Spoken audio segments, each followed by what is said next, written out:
Did you honestly think I wouldn't feel it, David?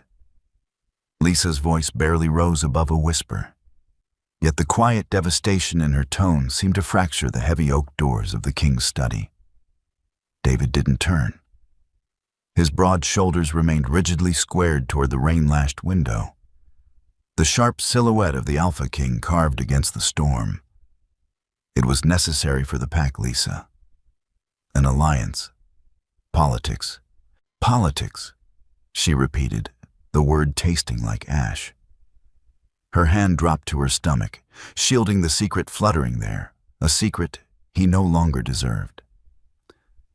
You marked Elena in front of thousands. You bound your soul to hers. Tell me, David, does your politics bleed into the bond?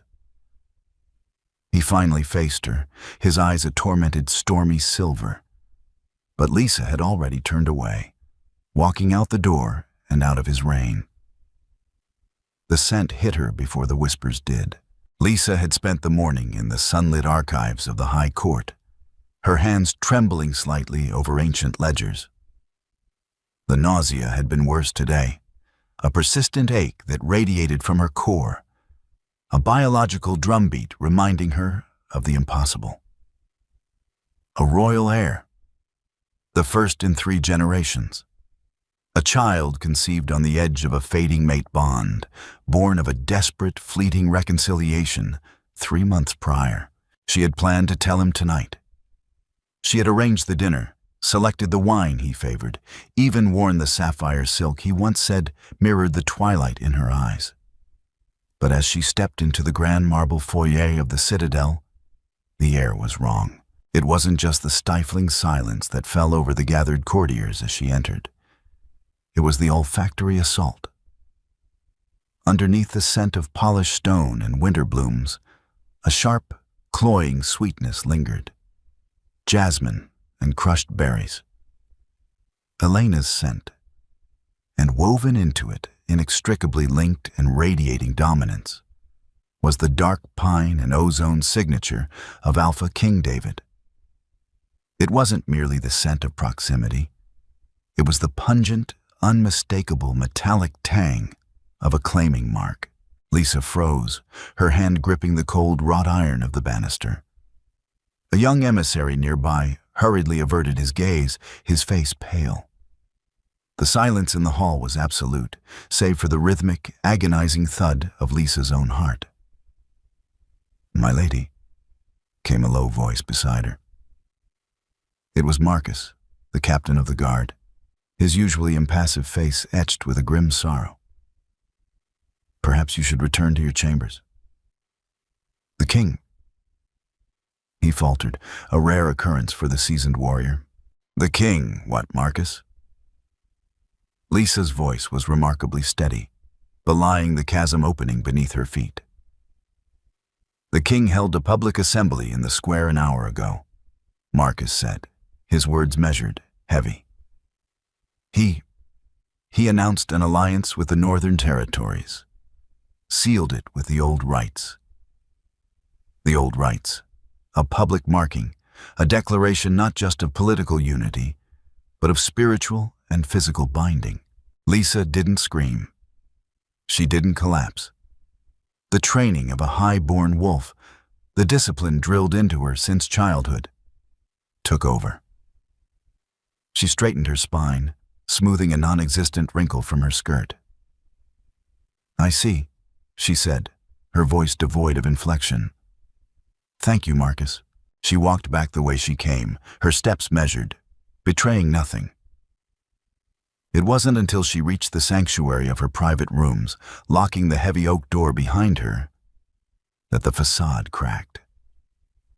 She sank to the floor, the cold stone biting into her knees, and finally let out a choked, tearless sob.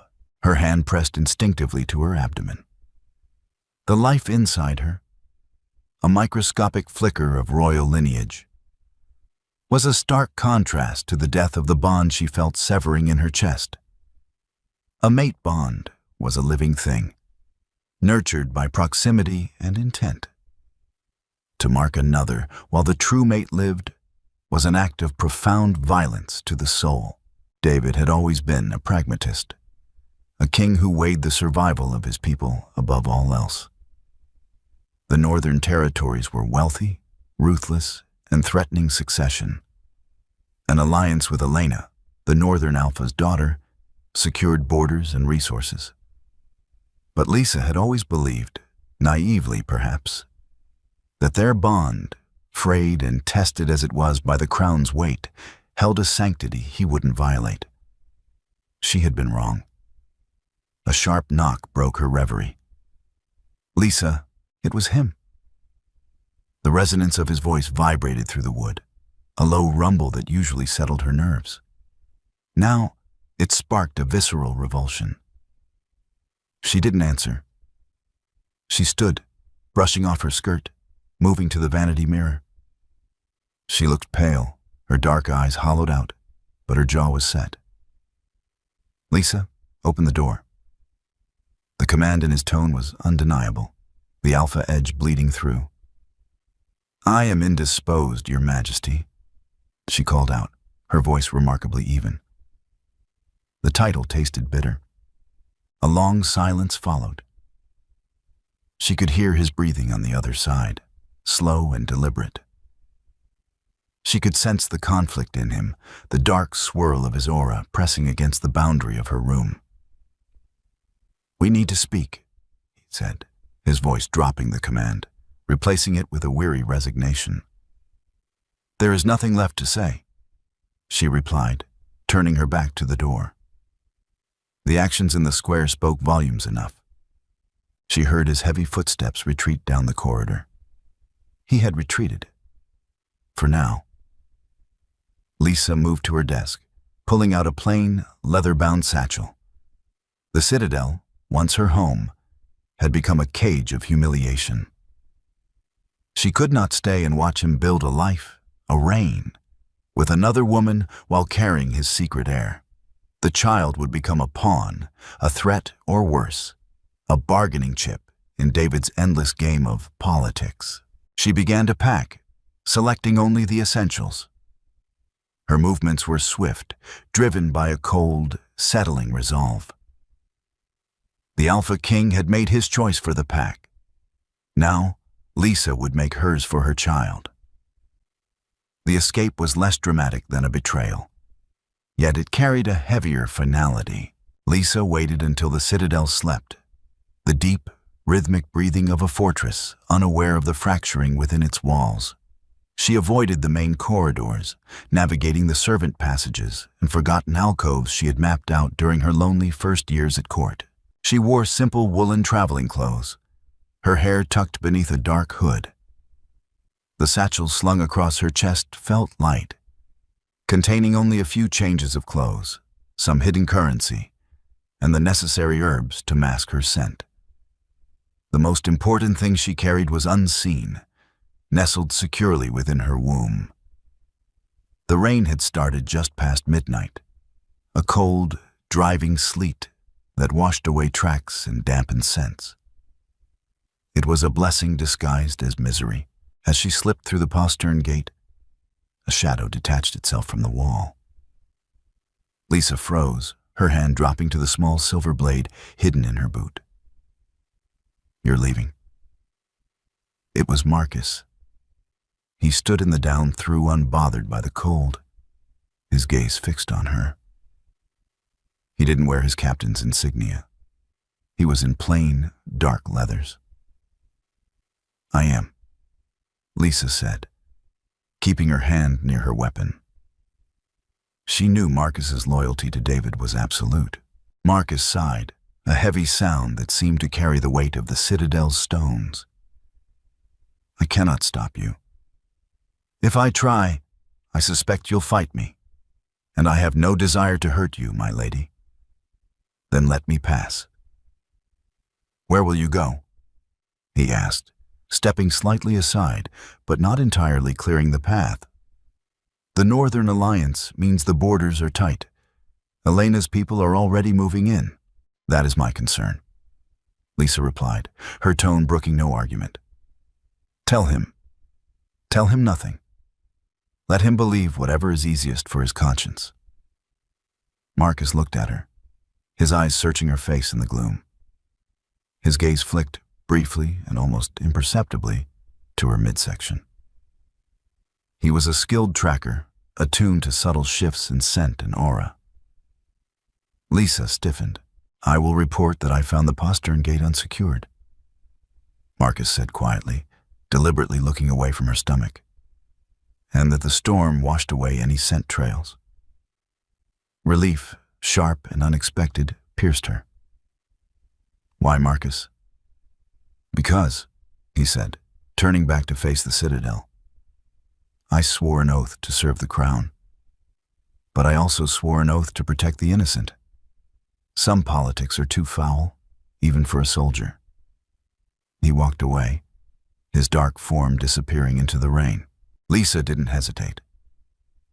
She stepped out of the citadel grounds and into the unforgiving night, the cold wind biting through her cloak.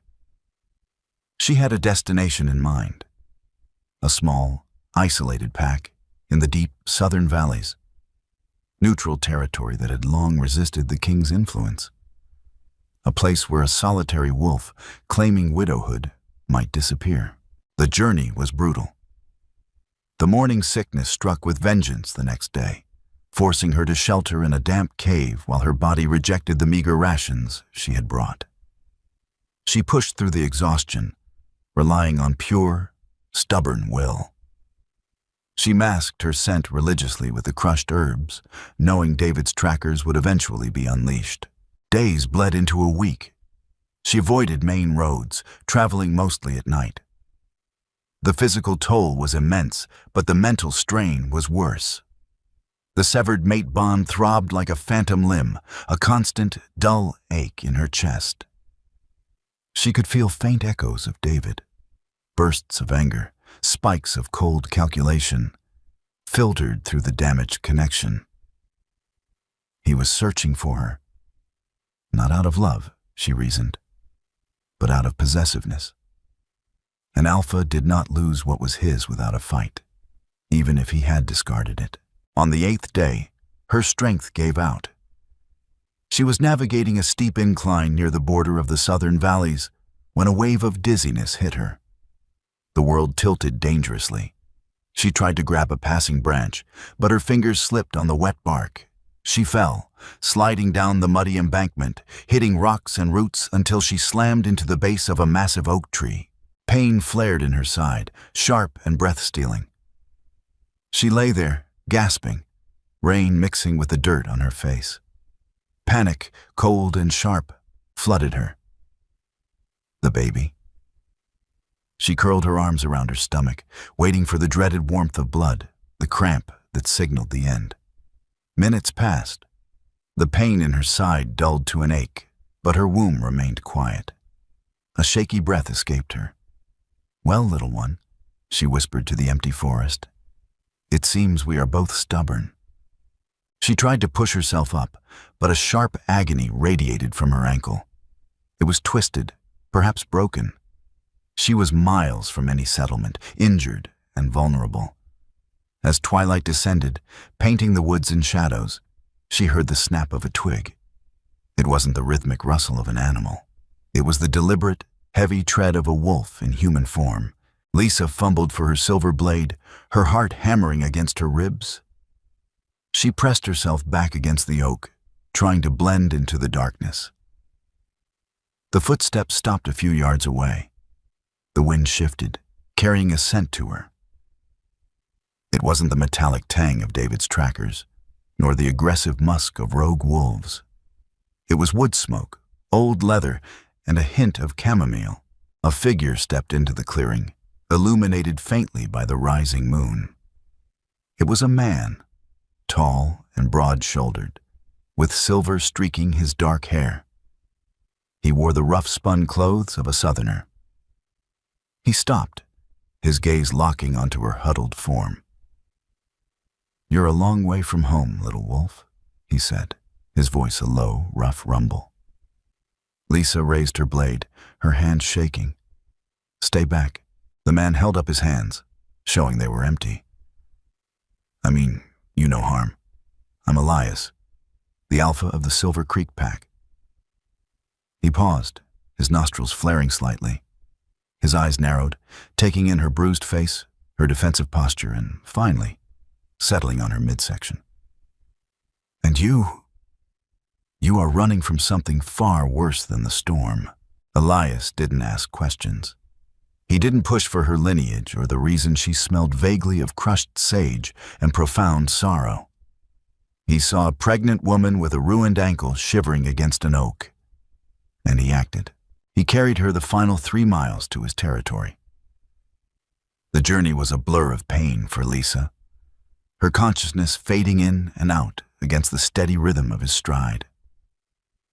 When she finally woke, she was in a small, wood-paneled room that smelled of dried lavender and hearth smoke. Sunlight, weak but warm, filtered through a simple linen curtain. A woman with kind, weathered eyes and a braid of iron-gray hair sat beside the bed, grinding herbs in a mortar. "You're awake," the woman said, her voice like dry leaves. "Good. I'm Clara, the pack healer. Elias brought you in. Your ankle isn't broken, just badly sprained. I've bound it." Lisa pushed herself up on her elbows, a jolt of panic seizing her. She checked her stomach instinctively. "The pup is fine," Clara assured her softly, stopping her grinding. "Heartbeat is strong. Stronger than yours, frankly. You're malnourished and exhausted." Lisa sagged back against the pillows, a breath shuddering past her lips. "Where am I?" "Silver Creek," Clara replied. "Deep in the southern valleys. A quiet place for quiet people." "And the alpha? Elias?" Clara chuckled. "He's more of a stubborn mule than a tyrant. He doesn't meddle in the politics of the high court. He prefers his timber and his peace." Over the next few weeks, Lisa learned the truth of Clara's words. Silver Creek was everything the Citadel wasn't. It was a community built on shared labor rather than hierarchy. The pack members were logging families and farmers, their lives dictated by the seasons rather than court intrigue. They accepted her simply as Ilara, a widow seeking refuge from the harsh northern winters. She helped where she could, sitting with Clara to learn local remedies, sorting dried goods, and mending clothes. The physical work, though tiring, grounded her. The swelling in her belly became more pronounced, a visible testament to the secret she harbored. Elias was a steady, unobtrusive presence. He checked on her occasionally, his gruff demeanor masking a sharp, observant intelligence. He never pressed her for details, but she often caught him watching her, his brow furrowed in quiet calculation. He knew she was running, and he knew she was high-born. The calluses on her hands were new, her posture too rigid for a commoner. One evening, as the first snow of winter began to dust the pine branches outside her window, Elias sat across from her by the hearth fire. "The King's Guard was seen at the edge of the valley 2 days ago," he said, his voice carefully neutral as he stared into the flames. Lisa froze, her needle halting mid-stitch. The warmth of the fire suddenly felt stifling. They were asking questions. Elias continued. "Looking for a woman matching your description. Said she was a thief who stole something valuable from the crown." "I am no thief," Lisa whispered, the lie tasting bitter, though it felt true in her heart. She hadn't stolen anything. She was protecting what was hers. Elias finally looked at her, his dark eyes unreadable. "I told them we hadn't seen anyone, that the southern passes were snowed in and no one could have made it through." Lisa let out a shaky breath, the tension in her shoulders easing slightly. "Why would you lie for me, Elias? You risk the king's wrath." "My pack, my territory, my rules," Elias stated simply. "Besides, I know a desperate mother when I see one. A woman doesn't risk a winter crossing unless whatever is behind her is worse than the cold." He stood, knocking the ash from his pipe. "You are safe here, Alara. But the king is relentless. He will not stop searching." Lisa touched her growing stomach, feeling a tiny, fluttery kick against her palm. David was relentless, yes. But he was searching for a discarded mate, a loose end. If he knew the truth of what she carried, the search wouldn't be conducted by guards asking questions. It would be an army tearing the valleys apart. She had to remain hidden. She had to become a ghost. David stood on the balcony of his chambers, staring out at the snow-covered courtyard of the citadel. The air was frigid, biting through his formal tunic, but he welcomed the numbing cold. It was better than the suffocating heat inside. 3 months. 3 months since Lisa had walked out of his study, and 3 months since he had felt the sickening snap of their bond fracturing. He hadn't expected the physical agony of it. The mark on Elena's neck, a stark, angry red, felt like a burning brand on his own soul. It was a necessary cruelty, he reminded himself daily. The Northern Alliance was the only thing standing between his pack and annihilation by the encroaching Eastern rogue factions. Elena brought an army. Lisa brought only a fragile, fading connection. But the silence she left behind was deafening. He had expected anger, perhaps a public denunciation. He had anticipated having to confine her, to manage her fury. He hadn't expected her to vanish like smoke in a gale. "Your Majesty?" David didn't turn as Marcus stepped onto the balcony. The captain of the guard's presence had become a constant, silent reproach. "Report," David commanded, his voice tight. "My scouts have returned from the western ridges," Marcus said, his tone professional, devoid of warmth. "No sign. The winter storms have wiped out any potential trails. The eastern patrols reported similarly 2 days ago." David gripped the stone balustrade, his knuckles turning white. "And the south?" "The southern valleys are vast and uncooperative," Marcus replied carefully. "The local alphas are tight-lipped. They claim ignorance." "They are lying," David growled, the alpha resonance vibrating in his chest. "Someone is hiding her. Someone knows." "Perhaps, sire," Marcus said. "Or perhaps she didn't survive the journey. The wilderness is unforgiving to a lone wolf, especially in winter." The suggestion hit David like a physical blow. He flinched, the sharp, jagged edge of the broken bond twisting in his gut. Dead. The word echoed in his mind, monstrous and impossible. Lisa was strong, fiercely intelligent. She wouldn't just succumb to the elements. "She is not dead," David stated, his voice a low, dangerous rumble. "I would feel it. Would you?" The unspoken question hung in the air between them. The bond was so damaged, so clouded by the interference of his new mark, that he couldn't be sure of anything anymore. He only felt a vast, echoing emptiness where she used to be. "Increase the patrols," David ordered, turning finally to face his captain.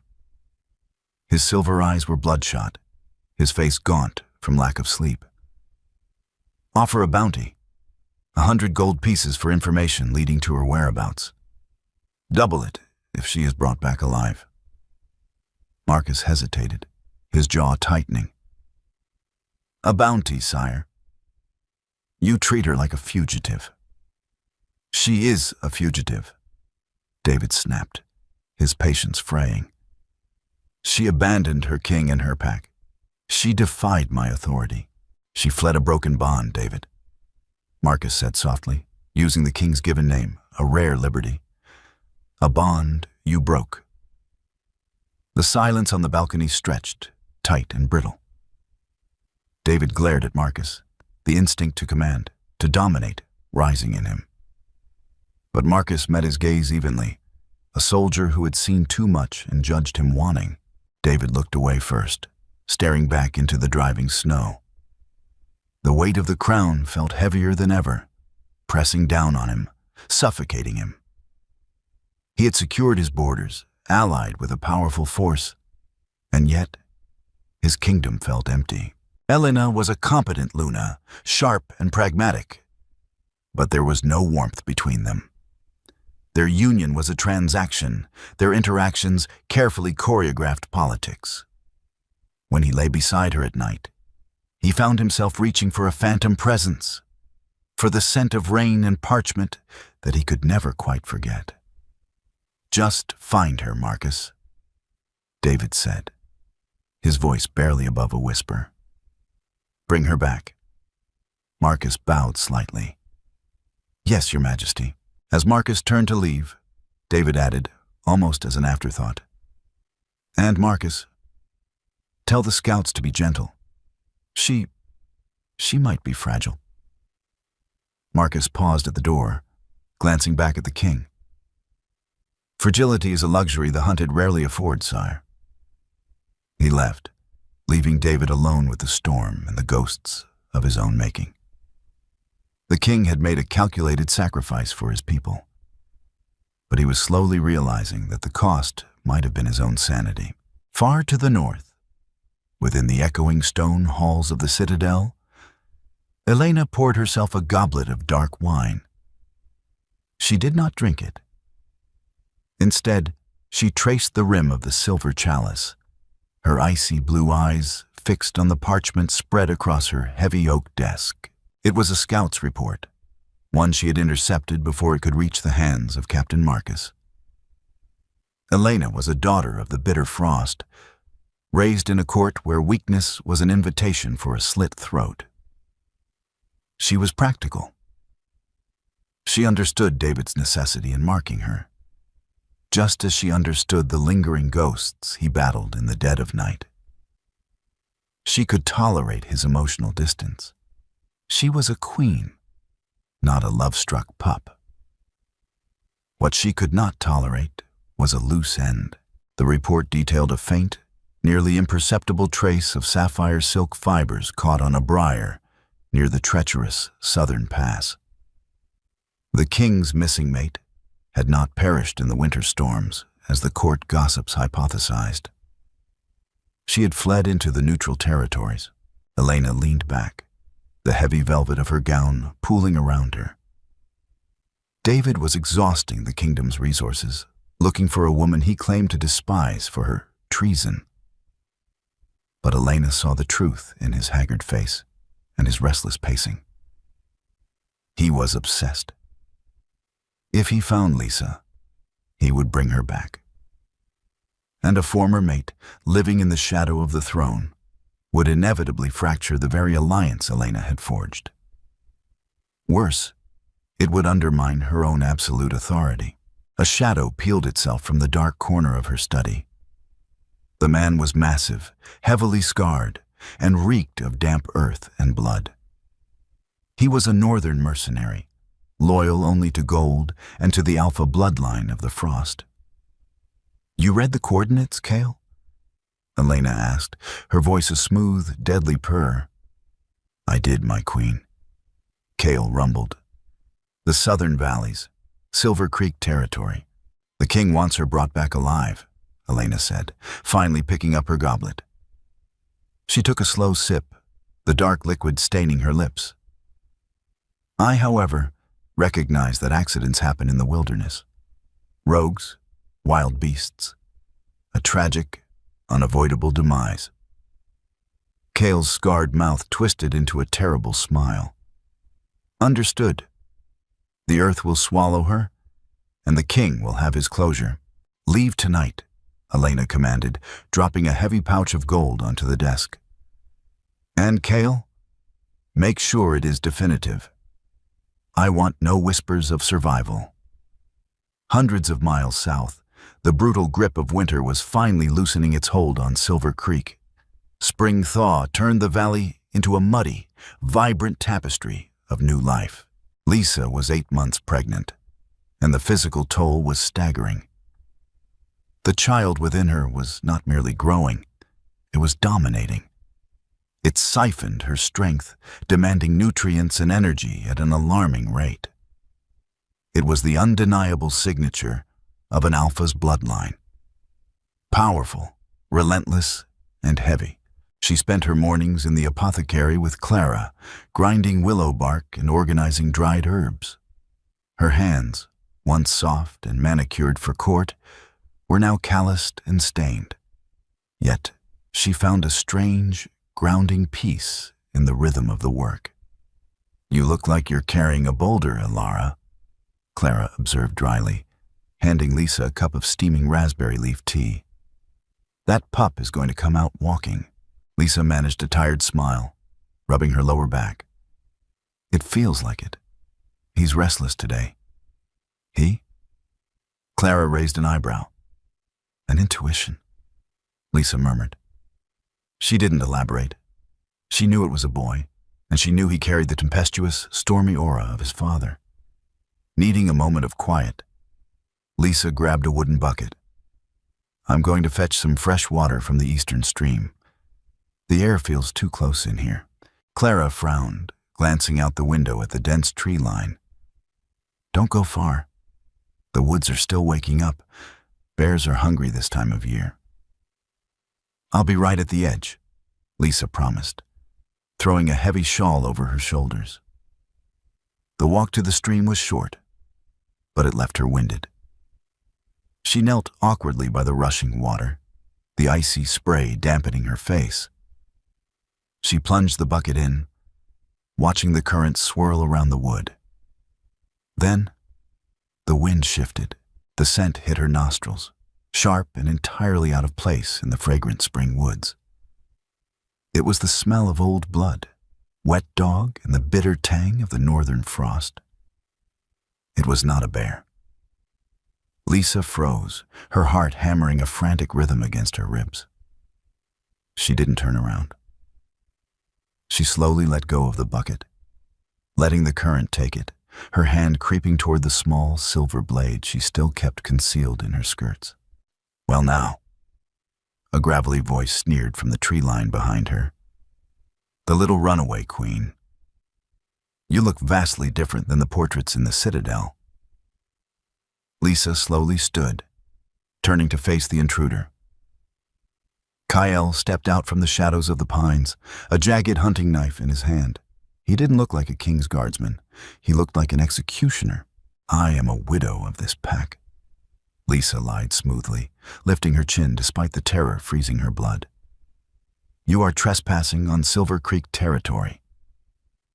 Kyle laughed, a harsh, barking sound. His eyes dropped to her swollen belly, widening in sudden realization. Well,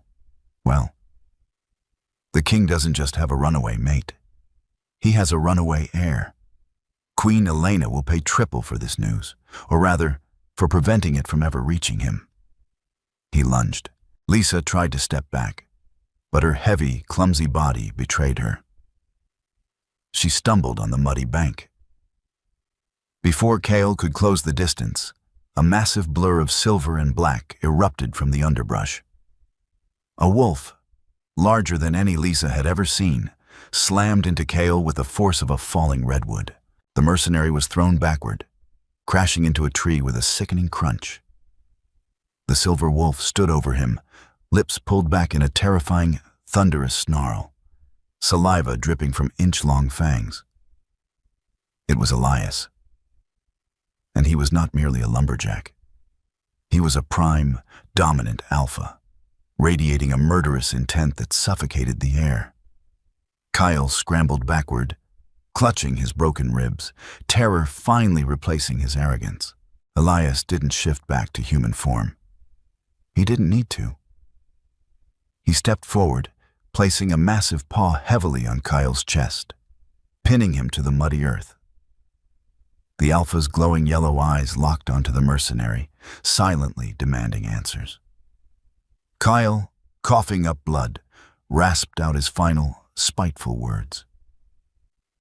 "The Northern Queen. She sent me. I'm not The only one. Elias's jaws snapped shut, ending the threat with brutal, efficient finality. He then turned his massive head toward Lisa. She was trembling violently, arms wrapped protectively around her stomach. Elias shifted back, reaching for the spare tunic he had left on a branch. His face was grim, a storm brewing in his dark eyes. "Go back to the cabin, Ilara," he commanded, his voice vibrating with alpha resonance. "Now, we are under attack." The tranquility of Silver Creek shattered like ice under a heavy boot. Elias didn't wait for Lisa to explain. He practically carried her back to Clara's cabin, bellowing orders that echoed through the valley. Within minutes, the peaceful logging community transformed. Men and women dropped their tools and emerged from their homes bearing heavy axes, hunting rifles, and the fierce, protective aura of a cornered pack. "They are northern rogues, mercenaries," Elias told his seconds as they barricaded the main pathways. "They are here for Ilara. No one breaches the perimeter." Inside the cabin, the atmosphere was suffocating with panic. Clara was frantically gathering medical supplies, shoving them into a heavy satchel. "I have to leave," Lisa gasped, pacing the small room, her hands gripping her hair. "Elias, I brought this war to your doorstep. If I leave now, they will follow me. Your people will be safe." Elias turned from the window, his expression harder than carved granite. "You are not leaving. You are packed now. Silver Creek does not abandon its own, especially not a mother carrying a pup. You stay in the root cellar with Clara, and you stay quiet." "But they will slaughter you," Lisa cried out. "Let them try," Elias growled, his eyes flashing wolf yellow. "They underestimate southern timber wolves." Night fell quickly, bringing with it a freezing spring rain that turned the mud into a slick, treacherous battleground. From the damp, earthen darkness of the root cellar beneath Clara's cabin, Lisa listened to the nightmare unfolding above. At first, there was only the sound of the rain and her own ragged breathing. Then, the silence was ripped apart by a chorus of terrifying howls, followed immediately by the clash of steel, the sickening thud of bodies colliding, and the screams of men and wolves.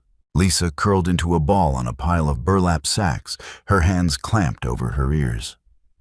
Every crash above sent a jolt of terror through her.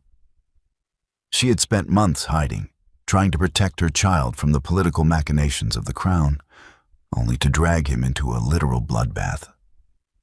Suddenly, a massive shudder racked her body.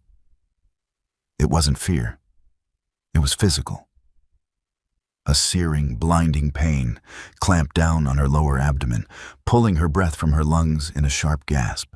Clara, who had been peering through the floorboards, dropped to her knees beside Lisa. In the dim light of a single lantern, the healer's face went pale. "Ilara?" Clara touched her arm. Lisa couldn't speak.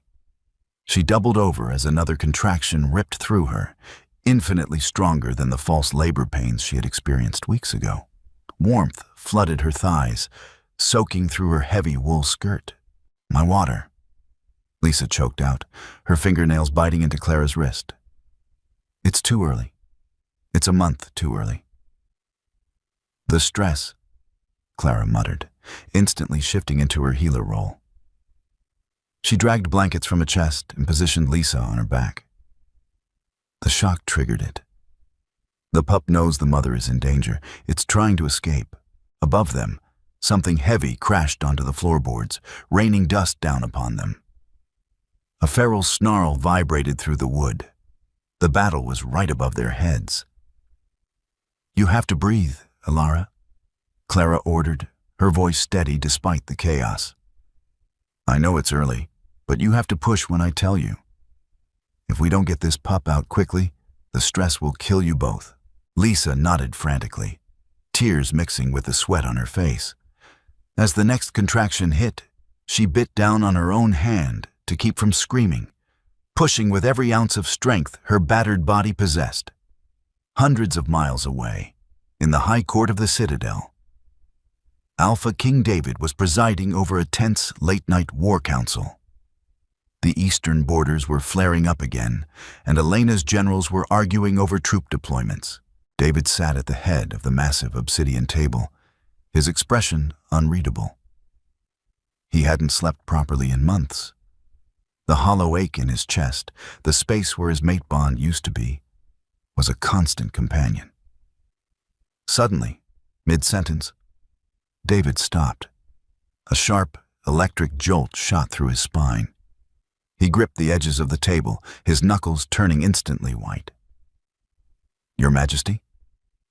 Marcus, standing by the door, took a step forward. David couldn't hear him. The hollow emptiness in his chest had suddenly ignited. It wasn't the warmth of a repaired bond. It was an explosion of pure, unadulterated agony. It was raw terror, physical pain, and a desperate, clawing need to survive. It was Lisa. The severed ends of their bond, frayed and deadened by distance and his new mark, were violently sparking back to life, forced open by a surge of monumental trauma on the other end. David gasped, falling forward against the table, upending a goblet of wine. The room fell dead silent. Elena stood up, her eyes narrowing. "David, what is it?" He couldn't answer. A secondary sensation slammed into him, so powerful it drove him to his knees. Beneath the blinding pain of Lisa's terror, a new rhythm emerged. A heartbeat. It was frantic, thundering through the phantom connection like a war drum. It carried the undeniable, tempestuous signature of his own blood, his own soul. It was an Alpha's aura, entirely new, yet fiercely familiar. An heir. The realization struck him with the force of a physical blow. She hadn't just run from his betrayal. She had run to protect his child, his heir. And right now, in this exact second, she was fighting for her life, and the life of their pup. "David!" Elena shouted, moving toward him. David's head snapped up. His eyes weren't silver. They were a blinding, luminescent gold. The absolute apex of alpha dominance, a terrifying manifestation of primal instinct that hadn't been seen in generations. "Get away from me." His voice was not human. It was a demonic, reverberating roar that shook the very foundations of the war room. The glass in the tall windows spiderwebbed and shattered. He didn't wait for his guards. He didn't issue commands to his generals. The Alpha King turned and launched himself through the shattered window into the freezing night. He shifted midair, a massive, midnight black wolf, hitting the courtyard stones with earth-shattering force.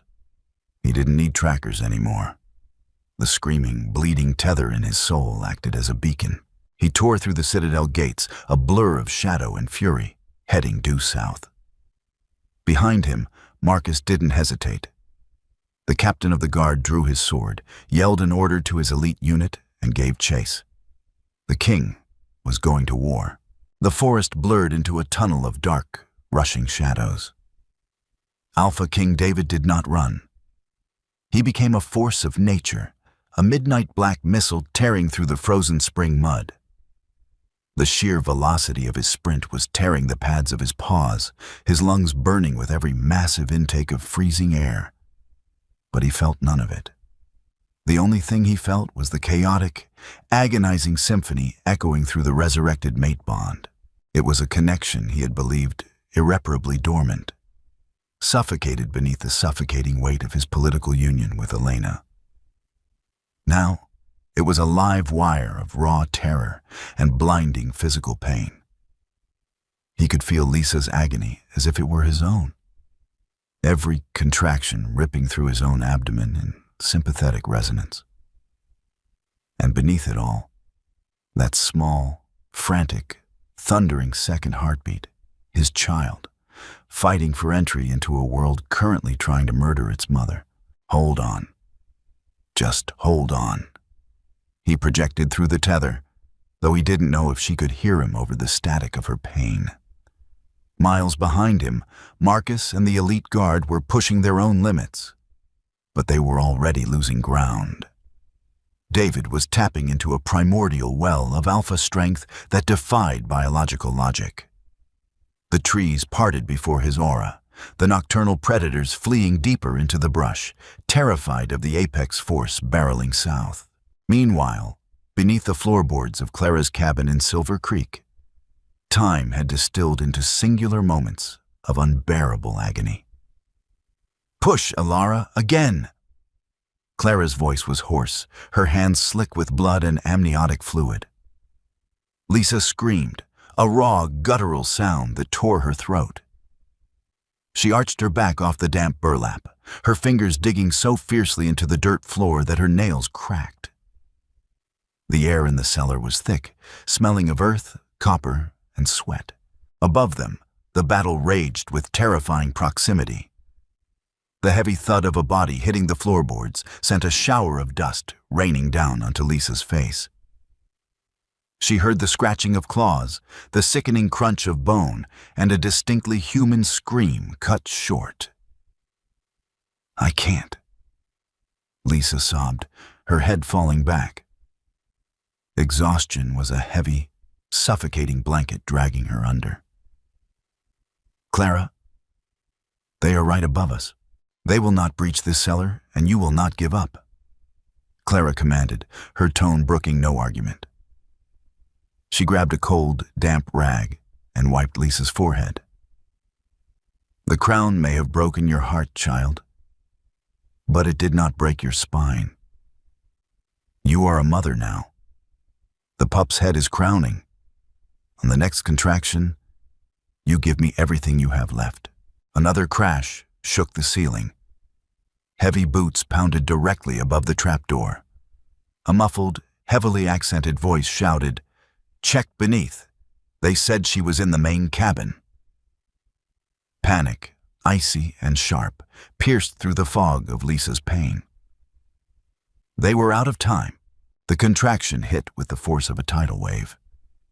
Lisa didn't bite her hand this time.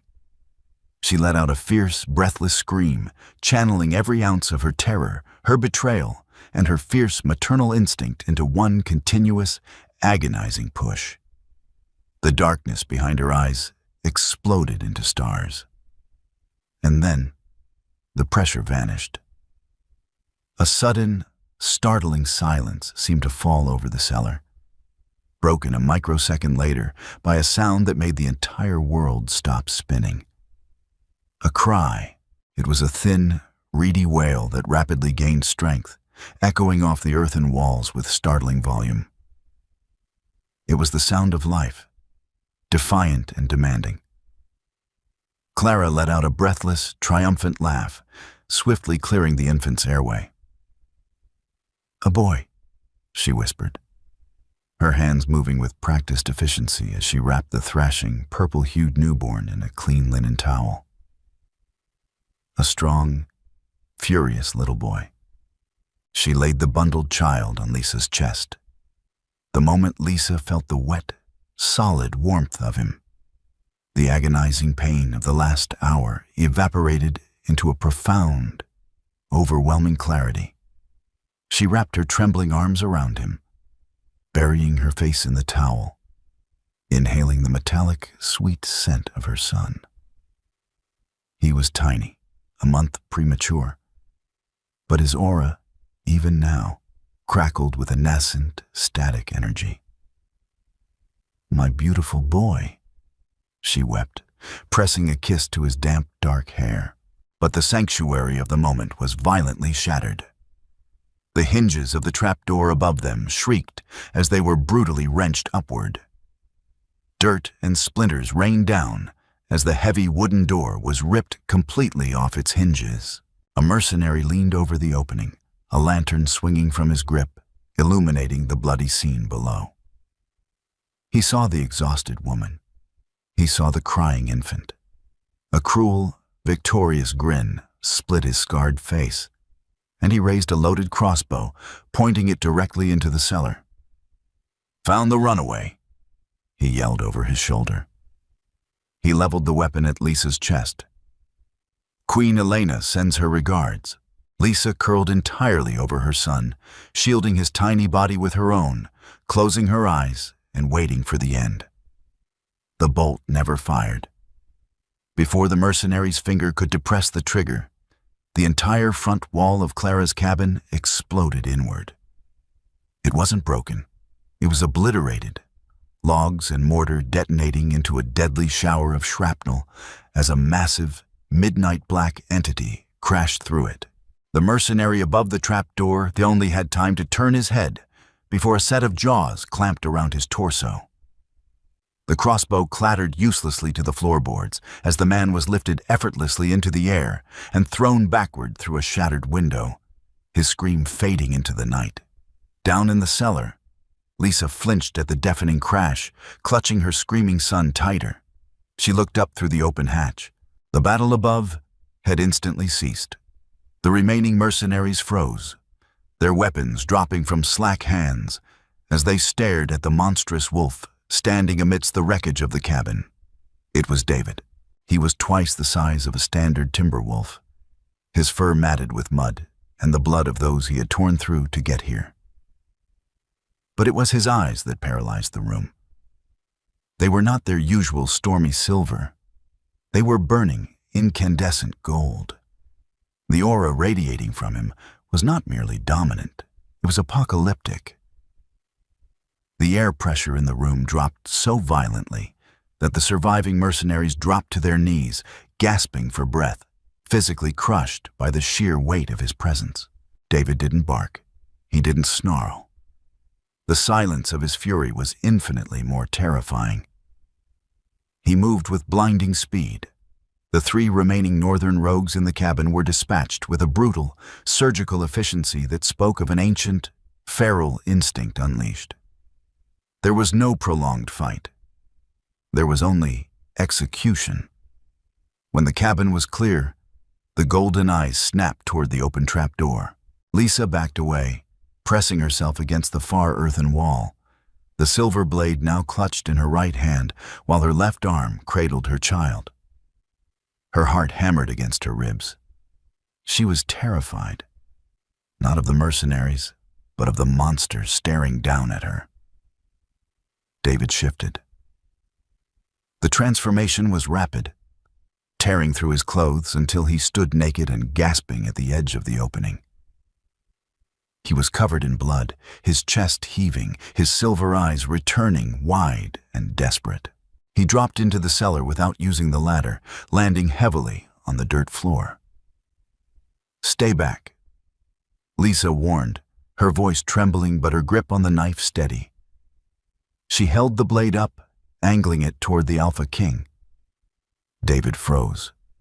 He looked at the knife, then at her pale, tear-streaked face. And finally, his gaze dropped to the small, squirming bundle pressed against her chest.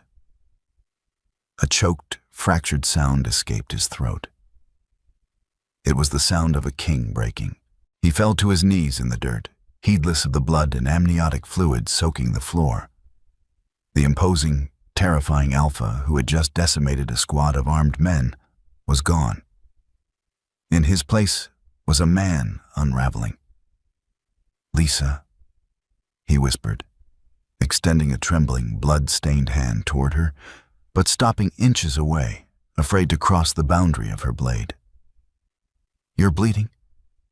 You're—" "God, Lisa, because of you," she spat, the venom returning to her voice now that the immediate threat of death had passed. The adrenaline was keeping her upright. These were northern rogues, Elena's men. They came to execute me and your secret heir so she wouldn't have to share her throne. The revelation struck David like a physical blow. He rocked back on his heels, the color draining from his face. The pieces slammed together in his mind. The intercepted scout reports, Elena's sudden interest in troop deployments, the mercenaries carrying northern steel. His political bride had tried to slaughter his true mate and his unborn child. "I didn't know," David rasped, his voice cracking. "I swear to you on my life, Lisa. I didn't know." "It doesn't matter what you knew," Lisa said, pulling the baby closer as he let out a quiet fuss. "Your choices brought them here. Your public marking of another woman severed my protection. You made me a target. You made him a target." David looked at the infant. The tether in his chest pulled taut, singing with a profound, terrifying love he had never experienced. "My son," he breathed, the words reverent. "My son," Lisa corrected sharply. "You traded your rights to him for a northern army." Before David could respond, a shadow fell over the trapdoor. Elias peered down, his arm bleeding sluggishly, his breathing heavy. "The perimeter is secure," Elias reported, his dark eyes fixed on David. He didn't bow. "Your men just arrived, King David. They are rounding up the stragglers. But if you make a sudden move toward Alara, I will drop you where you kneel." David looked up at the Southern Alpha. A week ago, he would have demanded the man's head for such insolence. Now, he simply nodded. "You protected them," David said softly. "I owe you a life debt, Elias of Silver Creek." "You owe her," Elias corrected gruffly. "She's the one who survived." He looked at Clara. "We need to get them out of this damp hole. My cabin is still standing." David stood, immediately reaching to lift Lisa. "Don't touch me." She flinched away, the blade flashing. The phantom pain of the broken bond flared between them, a stark reminder of the spiritual violence he had committed. David swallowed hard, the rejection carving another hollow into his soul. He stepped back, raising his hands in surrender. Okay, I won't touch you. But let Clara and Elias help you up. Please." The morning sun broke over Silver Creek, illuminating a valley scarred by violence, but ultimately unbowed. Inside Elias's cabin, a fire crackled warmly in the hearth. Lisa lay exhausted in a large, comfortable bed, the baby sleeping soundly against her collarbone, his tiny fists curled tight. The bleeding had stopped, and Clara had assured her that both she and the pup were healthy, if entirely drained. David sat in a wooden chair in the far corner of the room. He had washed the blood from his skin and borrowed a simple linen shirt and trousers from Elias. He looked entirely out of place without his royal finery, stripped down to nothing but a weary, shattered man. He hadn't slept, keeping a silent, watchful vigil over the bed. Marcus entered the cabin quietly, his armor clinking. He cast a respectful glance at Lisa before approaching the king. "The last of the mercenaries have been dealt with, sire," Marcus reported in a low voice. Under interrogation, one confirmed Elena's direct orders and payment. The northern troops at our borders were a distraction to ensure our elite guard was occupied, while the assassins moved south. David didn't look away from Lisa. "Treason. High treason, Your Majesty," Marcus agreed. "The Northern Alliance is effectively null and void." "What are your orders?" "We have enough men here to safely escort the Queen, pardon, Lady Lisa, and the Prince back to the Citadel." "No." Lisa's voice was weak, but the iron resolve in it cut through the room. She shifted slightly, waking the baby who let out a small mule. "I will not raise my son in a castle built on lies and shared with a woman who tried to murder him." David finally looked at her, his expression a portrait of profound grief. "Elena will not be there, Lisa. She will be stripped of her title, her mark forcefully rejected, and she will be sent back to the north in chains to await execution for treason. I will tear the citadel down to the foundations to make it safe for you. And the mark on your soul? Lisa asked quietly, the question devastating in its simplicity. Can you tear that down, David? Even if you reject her, the scar remains. The bond we had. You broke it. You shattered it in front of thousands. I was a fool, David admitted, his voice breaking. He stood and walked to the edge of the bed, dropping to his knees. He didn't care that Marcus was watching, or that Elias was standing by the door. The pride of the Alpha King had burned away in the fires of last night's terror. I thought I was choosing the survival of our people. I was arrogant enough to believe I could sacrifice our bond for peace. But without you, I was a king of ashes. He looked at his son, his golden eyes softening with a desperate, aching love. I cannot undo what I did. I cannot unmark her without immense physical and spiritual pain. But I will endure it. I will bear the scar. I am not asking you to forgive me, Lisa. I am not asking you to return to the citadel as my queen. Lisa frowned, confusion briefly replacing her anger. Then what are you saying? Marcus, David said, not taking his eyes off Lisa. Draft a royal decree. The Northern Alliance is dissolved. Elena is to be arrested immediately by the remaining guard at the capital. Furthermore, he took a shaky breath. The seat of the Alpha King is hereby relocated. The citadel is to be governed by a ruling council. Marcus gasped, stepping forward. Sire, you cannot mean... I mean exactly that, David stated, his voice firming with absolute authority. He looked back at Lisa. I am staying here, in Silver Creek, if Elias will grant me sanctuary. Elias, leaning against the doorframe, raised an eyebrow but remained silent. You would give up the citadel? Lisa asked, stunned. For what? For the chance to be a father, David said, tears finally spilling over his lashes.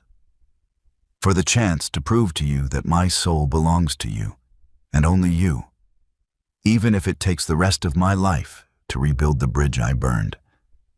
I will sleep in the dirt outside this cabin. I will chop wood. I will be nothing but a guard dog for this pack if it means I can be near you and him. He slowly reached out, his hand trembling, and gently brushed a finger against his son's impossibly small cheek. The infant shifted, letting out a soft sigh, and a tiny, fragile spark of warmth flared along the deadened lines of the mate bond in Lisa's chest. It wasn't a roaring fire. It wasn't the absolute, unshakable trust they had once shared. It was a single, hesitant ember. Lisa looked at the man kneeling before her. Stripped of his crown, his pride, and his kingdom, offering everything for a second chance.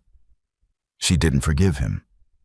The betrayal was still too raw, the danger still too recent.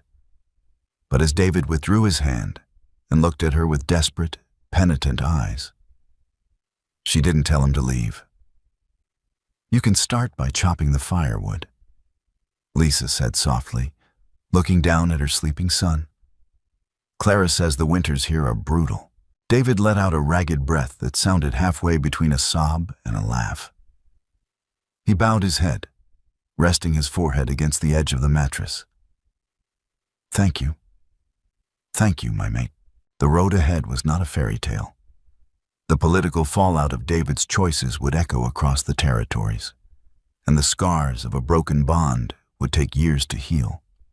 But as the morning light poured into the cabin, illuminating the weary parents and the tiny, slumbering heir, the shadows of the past finally began to recede, making way for a fiercely protected future. Thank you for reading The Alpha King publicly marked another woman. But his true mate was carrying the last royal heir. If you enjoyed this journey of betrayal, intense emotional stakes, and the fierce lengths a mother will go to protect her child.